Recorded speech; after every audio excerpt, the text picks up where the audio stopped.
رمضان کی دوسری جمعہ ادا کی گئی ہے، کیا کہنا چاہیں گے چونکہ دوسرا عرصہ شروع بھی ہو گیا ہے؟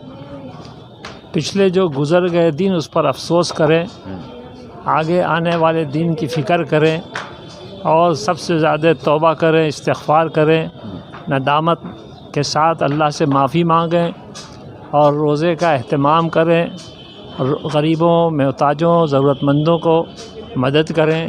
یہی روزے کا پیغام ہے اور قرآن کی تلاوت کریں۔ اکثر دیکھا جاتا ہے کہ رمضان کے دنوں میں نمازیوں کی تعداد بڑھ جاتی ہے سب۔ یہ تو مشہور ہے کہ رمضان کے نمازی یا محرم کے سپاہی، اصل میں اس کی اہمیت ہمارے دل میں نہیں ہے۔ نماز تو پانچوں وقت فرض پڑھنا ہے، سالوں بھر پڑھنا ہے۔ ایمان کے بعد نماز ہی جو ہے یہ ثابت کرتا ہے کہ ہم ایمان والے ہیں۔ نماز کے بارے میں کہا جس کو مسجد آتا ہوا دیکھو اس کے ایماندار ہونے کی گواہی دو، وہی ایمان والا ہے۔ کیا سندیش دے جاتا ہے رمضان کا مہینہ؟ رمضان صبر کا مہینہ ہے اور اس صبر سے آپ دوسروں کے بھی زندگی کو سمجھیں کہ وہ غربت میں، وہ بھوک میں اور پیاس میں کس طرح وہ زندگی گزارتا ہے۔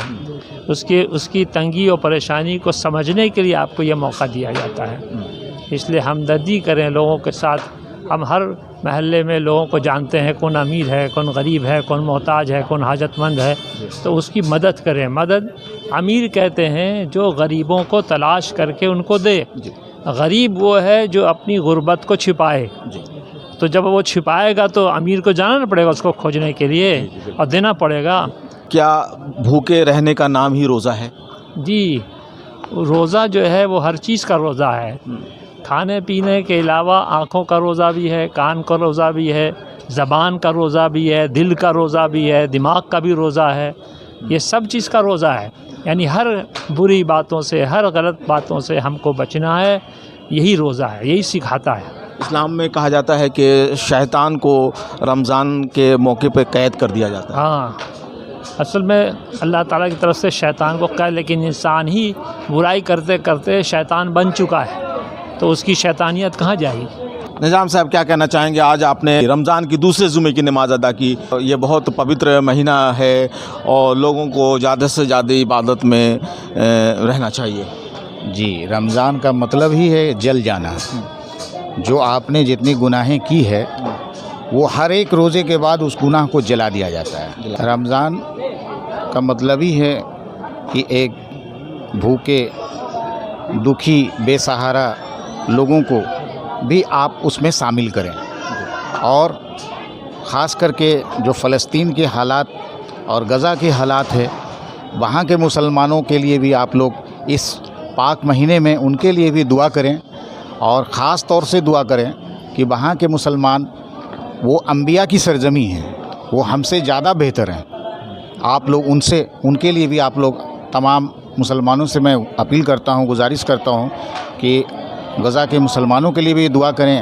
آج جو ان پر جنگ یہودیوں نے کر رکھی ہے، اور چھوٹے چھوٹے معصوم بچے، بچیاں، بوڑھی عورتیں، نوجوان لڑکے اس بمباری میں مارے جا رہے ہیں، شہید ہو رہے ہیں، میں کہوں گا کہ اللہ تعالیٰ ان سب کو بخشش عطا فرمائے اس مہینے میں، اور جنت الفردوس میں اعلیٰ مقام عطا فرمائے۔ آپ نے جمعے کی نماز ادا کی سر؟ بالکل جی۔ تو کیا مطلب کیسا سکون ملتا ہے نماز کے بعد؟ نماز سے ٹھنڈک، نماز سے ٹھنڈک، نماز بہتر ہے مسلمانوں کے لیے۔ روزہ میں ہیں آپ؟ جی۔ کتنا روزہ رکھا آپ نے؟ آج ہونے گیا 12 تاریخ سے 12 تاریخ۔ 11 دن ہو گیا۔ بہت پوتر مہینہ ہے مسلمانوں کا۔ جی جی جی، بالکل پوتر مہینہ ہے۔ پوتر مہینہ رمضان کا دوسرا جمعہ آج لوگوں نے بڑے عقیدت کے ساتھ ادا کیا ہے۔ کیا اللہ کا شکر ہے کہ آج جمعے کی ہم لوگوں نے دوسری جمعہ ادا کی اس رمضان کی، اور کافی فضیلت ہے اس کی، بہت سکونیت ہے۔ روزہ غمخواری کا مہینہ ہے، روزہ نام ہی ہے اس چیز کا کہ لوگ اپنے تک ہی سیمت نہیں رکھیں اس چیز، بلکہ لوگوں کو سمجھنے کا ایک مہینہ ملا ہے، مبارک مہینہ ہے روزہ، جو اس میں ہم لوگوں کو سمجھیں، ان کے غریبی کو سمجھیں، ان کی غربتی کو سمجھیں، ان کے بھوکوں کو سمجھیں، اس لیے یہ مہینہ آتا ہے۔ پوتر مہینہ رمضان کی دوسرے جمعہ کی نماز لوگوں نے بڑے عقیدت کے ساتھ ادا کیا، اور اس کے ساتھ ساتھ آج دوسرا عصرہ بھی رمضان کا شروع ہو گیا ہے، چونکہ رمضان کو پورے 3 اسرے میں بانٹا جاتا ہے۔ پہلا اسرہ رحمت کا ہوتا ہے، دوسرا اسرہ مغفرت کا، اور تیسرا اسرہ جہنم سے آزادی کا ہوتا ہے۔